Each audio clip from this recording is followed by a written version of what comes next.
এই গরমকালে আমরা কেন সহজপাচ্য খাবার খাবো? সহজপাচ্য খাবার মানে সেই খাবারগুলো, যে খাবারগুলো আমাদের হজম করতে অসুবিধা হবে না। কারো ক্ষেত্রে কনস্টিপেশন এর মতো সমস্যা তৈরি হয়।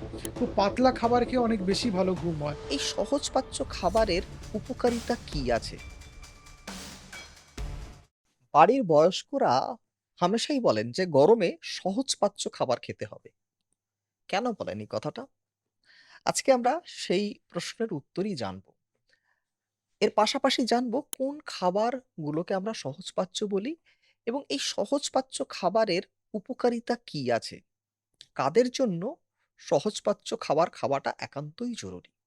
আর এই সব প্রশ্নের উত্তর খুঁজতে আমরা চলে এসেছি অমিতাভ চক্রবর্তী ক্লিনিকে এবং আমাদের সঙ্গে আছেন আমাদের শহরের বিশিষ্ট চিকিৎসক ডক্টর এস এ মল্লিক। নমস্কার ডাক্তারবাবু। নমস্কার। সহজপাচ্য খাবার। আমরা তো বলেই ফেলি যে সহজপাচ্য খাবার। এই সহজপাচ্য খাবার বলতে আমরা কি বুঝি?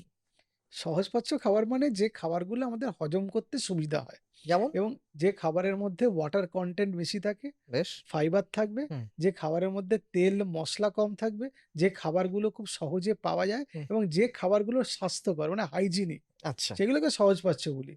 এ সেরকম যদি আপনি উদাহরণ দিতে বলেন, আমি হুম, ভাত ডালকে সহজপাচ্য খাবার বলব। হুম, আমি খিচুড়িকে বলব সহজপাচ্য হুম, খাবার। আমি এই গ্রীষ্মকালে তরমুজ, শসা এগুলোকে সহজপাচ্য খাবার বলব। আমি কলাকে সহজপাচ্য খাবার বলব। দই, হুম, লাচ্ছি, হুম, ছাঁচ হুম, এগুলোকে সহজপাচ্য খাবার বলব। পাতলা তরকারি যেগুলো বাড়িতে আমরা রান্না করি, হুম, হুম, যেগুলো সবজির ঝোল হুম, হুম, যেগুলো, হুম, সেগুলোকে আমি সহজপাচ্য খাবার বলব। যে সেদ্ধগুলো বাঙালিরা ভাতের সঙ্গে খাই আমরা, হুম, খুব পরিচিত আলু সেদ্ধ, হুম, হুম, পেঁপে সেদ্ধ হুম, ইত্যাদি, কলা সেদ্ধ, এগুলোকে আমি বলব সহজপাচ্য খাবার। সহজপাচ্য খাবার মানে সেই খাবারগুলো, যে খাবারগুলো আমাদের হজম করতে অসুবিধা হবে না। মানে যে খাবারগুলো আমাদের কাছে খুব পরিচিত খাবার, আমাদের পেটের কাছে খুব পরিচিত খাবার, যে খাবারকে হজম করতে সাহায্য করে, মানে খুব তাড়াতাড়ি হজম হয়ে যায়। আপনি যদি এটা বিদেশে যান, হুম। তাদের সহজপাচ্য খাবার কিন্তু টোস্ট।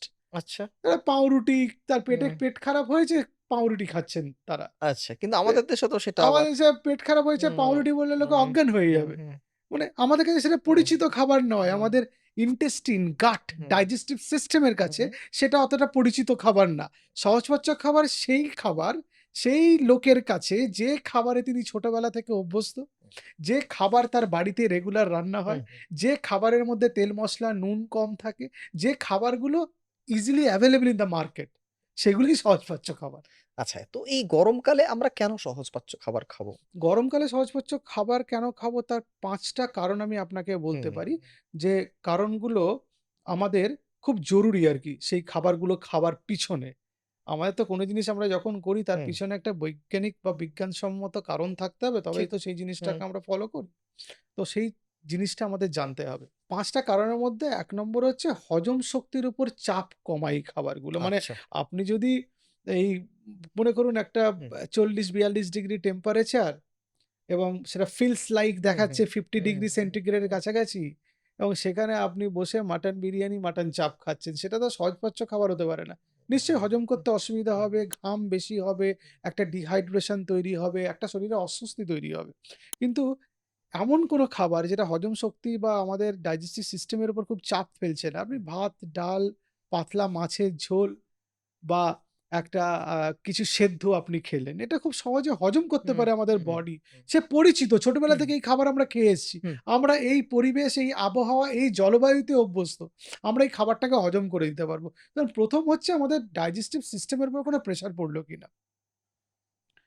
২ নম্বর, অম্বল, গ্যাস এগুলোর ঝুঁকি এই খাবারগুলো অনেকটা কমিয়ে দেয়। আচ্ছা। আপনি দেখবেন যখনই খুব রিচ খাবার আমরা খাই তখন আমাদের পেটের একটা গন্ডগোল তৈরি হুম, হয়। হুম, একটা ব্লোটিং হয়, হুম, কারো একটু বেশি ঢেকুর ওঠে, হুম, কারো পেটটা একটু বেশি ফুলে থাকে, কারো হুম, একটা বুকে চাপ অনুভূত হয়, কারো ক্ষেত্রে কনস্টিপেশন এর মতো সমস্যা তৈরি হয়।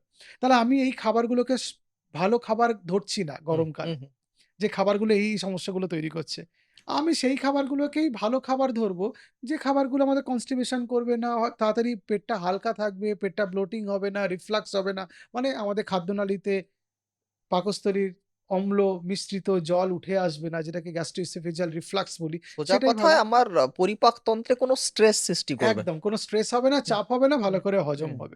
তো না এটা একটা কারণ যে আমার শরীরের মধ্যে সেই খাবারটা কিভাবে রিঅ্যাক্ট করছে। খুব জরুরি এটা। হুম। ৩ নম্বর এই যে খাবারের হুম, উদাহরণগুলো আমি দিলাম, হুম, এটা হুম। একটা কুলিং ইফেক্ট আছে। কারণ যেহেতু জলের ভাগ অনেক বেশি। আপনি একটা লাউ সেদ্ধ খেয়ে যতটা তাড়াতাড়ি সেটাকে হজম করতে পারবেন, আপনি আ চিকেন বাটার মশালা খেয়ে কি তত তাড়াতাড়ি না, হজম করতে পারবেন? এর হবে না। কুলিং ইফেক্টও হুম, নেই। হুম, এগুলো মূলত এটা শীতকালের হুম, খাবার। হুম, আমরা এসির মধ্যে থাকি, রিলিজ করে হুম, রাত্রিবেলাতে গরমকালেও এইসব খাবার হুম, আজকাল হুম, খেয়ে ফেলি। হুম, হজমও হয়ে যায় হুম, হয়তো। কিন্তু এরকম যারা খুব গরমে থাকেন এবং গরমে কাজ করছেন, তাদের ক্ষেত্রে লাউ সেদ্ধ, ডাল, আলু সেদ্ধ এই খাবারগুলো বা একটা সবজি সেদ্ধ হলো বা পাতলা মাছের ঝোল হলো, এই হুম। খাবারটা তাদের কাছে বেশি ভালো। কারণ জলের ভাগ বেশি, খাবারটা সহজে হজম হয়, খাবারগুলো একটা কুলিং ইফেক্ট আছে। বডিকে ঠান্ডা রাখার একটা ক্ষমতা আছে। সেইজন্য এই খাবারটা ভালো। আচ্ছা। ৪ নম্বর ডিহাইড্রেশন কমানো। গরমকালে একটা মেইন হুম, কনসিডারেশন হুম, আমাদের শরীরে কতটা জল অল্পতা তৈরি হচ্ছে। আপনি সেই খাবারগুলো খেতেই পছন্দ করবেন যেগুলো শরীরের মধ্যে আর্টিফিশিয়াল ডিহাইড্রেশন তৈরি করে নাকি যে খাবারগুলো খেলে ডিহাইড্রেশন কমায়। আমি ডাবের জল খেতে পছন্দ করব। হুম, আমি একদমই। ঝোল খেতে হুম, হুম, পছন্দ করব, কম তেল হুম, মশলাযুক্ত ঝোল। আমি স্যুপ খেতে পছন্দ করব যে খাবারের মধ্যে খুব কম মসলা আছে। তো জলটা শরীরের মধ্যে একটা ঢুকতে হবে। যে আমি বসে এখন কোনো একটা খুব রিচ বেশি মসলা তেল দিয়ে তৈরি একটা কোনো খাবার বা একটা যে খাবারের মধ্যে জলের ভাগ কম সেই খাবারটা আমি পছন্দ করব না গরমকালে। সেটা আমার শরীরও পছন্দ করবে না। ১-২ দিন খেয়ে আপনি হজম করে বেরিয়ে যেতে পারেন। দিনের পর দিন খেলে আপনার শরীরের মধ্যে একটা অসুবিধা তৈরি করবে। বিশেষ করে ডাইজেস্টিভ ট্র্যাক্ট এর প্রবলেম তৈরি করবে।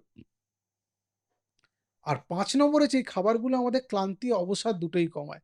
যেহেতু সহজে হজম হয়ে যায়, এনার্জিটা ভালো পাওয়া হুম, যায়, হুম, পেটে স্ট্রেস হলো না, হুম, আমাদের স্টুল ক্লিয়ার হয়ে গেল। হুম, সুতরাং শরীরের মধ্যে একটা অস্বস্তি কম হয়। যেকোনো শরীরের মধ্যে যে জিনিসগুলো অস্বস্তি কমায়, পরোক্ষভাবে সেগুলো আমাদের মোর এনার্জেটিক করে।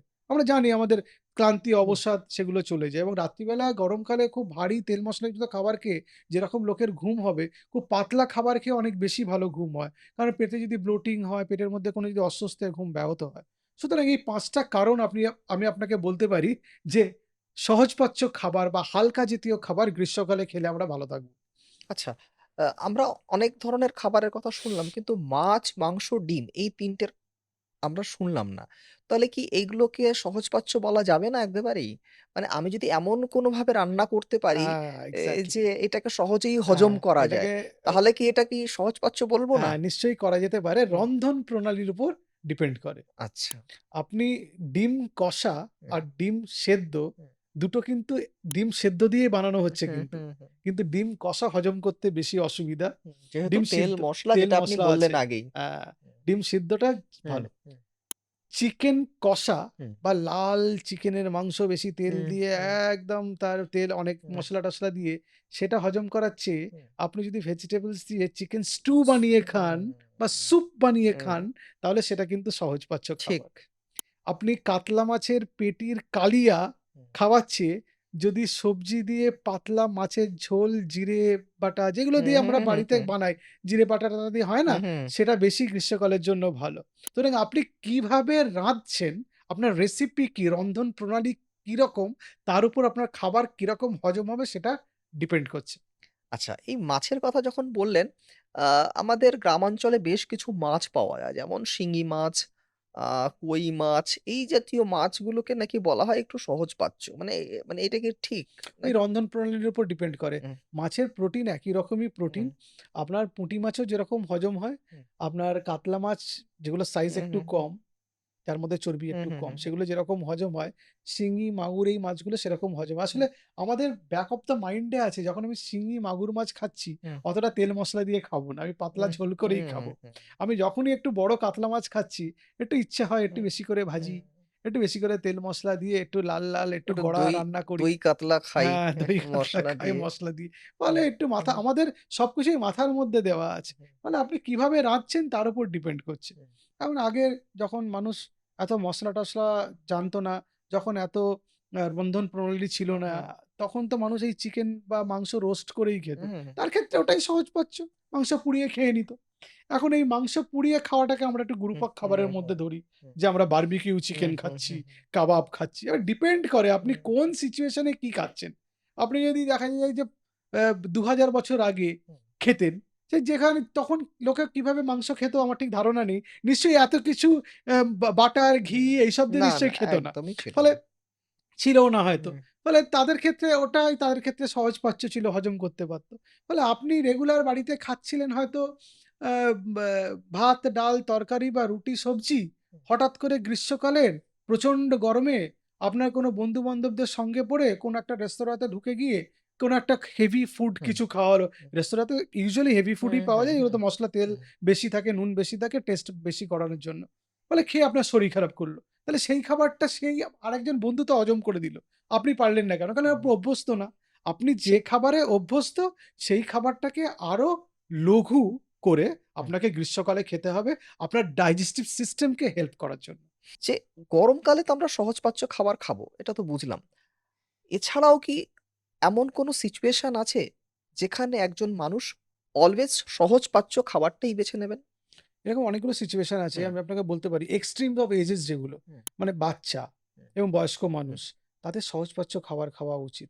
প্রেগনেন্সি হুম, এগুলোতে সহজপাচ্য খাবার খাওয়া উচিত কারণ পেটের ভীষণ গন্ডগোল হুম, হয়। প্রেগনেন্সিতে আমরা খুব জানি কমনলি গ্যাস্ট্রোএসোফেজিয়াল রিফ্লাক্স হুম, হয় প্লাস কনস্টিপেশন এর খুব প্রবলেম হয়। বয়স্ক মানুষদের হুম, ডাইজেস্টিভ সিস্টেম হুম, দুর্বল হয়ে পড়ে। হুম, খুব স্বাভাবিক। হুম। যেকোনো মানুষের বডির সিস্টেম সে দুর্বল কোনো হয়, বয়স কাজই হলে তখন দুর্বল হয়।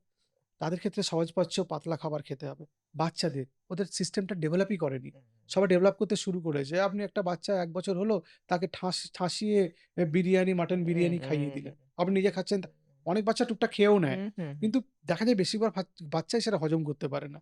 হয়তো বমি করে দিচ্ছে বা তার পেটে ব্যথা বলছে সেটা এভয়েড হুম, করতে হবে। কেউ একটা অসুখ থেকে কঠিন অসুখ থেকে উঠছে। তার পুরো বডিতে নারিশমেন্ট এর হুম, জন্য তাকে নিউট্রিশন ঠিকঠাক মেইনটেইন করার জন্য, তার হাইড্রেশন ঠিকঠাক মেইনটেইন করার জন্য ওকে সহজপাচ্য খাবার দিতে হবে। তাকে ওরকম দুমদাম ওরকমভাবে খাবার দিলে হবে না। বা যাদের পেটের ক্রনিক অসুখগুলো আছে, IBS, ইরিটেবল বাওয়েল হুম, সিন্ড্রোম বা ইনফ্লামেটরি বাওয়েল ডিজিজ বা অন্য কোনো কোলোনিক কোনো আলসার বা গ্যাস্ট্রো ইসোফেজিয়াল রিফ্লাক্স ডিজিজ বা গ্যাস্ট্রিক ইরোশন বা ডিউডেনাল আলসার ইত্যাদি আছে, তাদের ক্ষেত্রে কিন্তু সবসময় তেল মশলাযুক্ত কম খাবার খেতে বলা হয়। মানে তেল মশলাযুক্ত খাবার খেতে এভয়েড করতে বলা হয়। সুতরাং এই কতগুলো সিচুয়েশন আমার চোখের সামনে আমি দেখতে পাচ্ছি যেগুলোতে আমরা রুটিনলি বলে থাকি যে তেল মশলা কম খাবেন, সহজে হজম হয় যে খাবার আপনার বাড়িতে বানানো হয় সেগুলো খাবেন এবং সহজপাচ্য খাবারের মধ্যে কিন্তু বাইরে থেকে আনা খাবার পড়ে না। মানে আমি মনে করি না যে বাইরে বুঝতে থেকে পেরেছি। খাবার হ্যাঁ। হাইজিনিক হবে হুম, বলে হুম, বা হুম। তার পরিষ্কার পরিচ্ছন্নতা ঠিকভাবে তারা নিয়ন্ত্রণ করে খাবার বানাবে বলে আমার বিশ্বাস হয় না। সেজন্য আমি ওই খাবারগুলো মনে করি আমি হোম ফুড যে খাবার রেগুলার বাড়িতে আপনার বানানো হচ্ছে, আপনার বাড়ির লোকজন বানাচ্ছেন বা আপনার বাড়িতে যারা আছেন, আপনাকে হুম, যারা হুম, অ্যাসিস্ট হুম, করেন হুম। তারা বানাচ্ছেন, সেই খাবার আপনি খেতে পারেন সেটা সহজপাচ্য খাবারের মধ্যে পড়ে। থ্যাংক ইউ সো মাচ ডাক্তারবাবু। এত সুন্দর করে আপনি আমাদের সমস্ত প্রশ্নের উত্তর দিলেন। তো সহজপাচ্য খাবার নিয়ে যদি কোনো প্রশ্ন বা জিজ্ঞাসা থাকে, আপনারা করতে পারেন। কমেন্ট বক্সে লিখে জানাতে পারেন, মেইল করতে পারেন, WhatsApp করতে পারেন। আমরা চেষ্টা করব তার যথাযথ উত্তর দেওয়ার। আর এখনো পর্যন্ত যদি আমাদের চ্যানেলটিকে সাবস্ক্রাইব না করে থাকেন, করে রাখুন। কারণ আমরা এমনই হেলথ রিলেটেড বিভিন্ন বিষয় নিয়ে কথা বলি, যেগুলো শুনলে আপনারা নিঃসন্দেহে উপকৃত হবেন। আজ এ পর্যন্তই। আবার দেখা হবে অন্য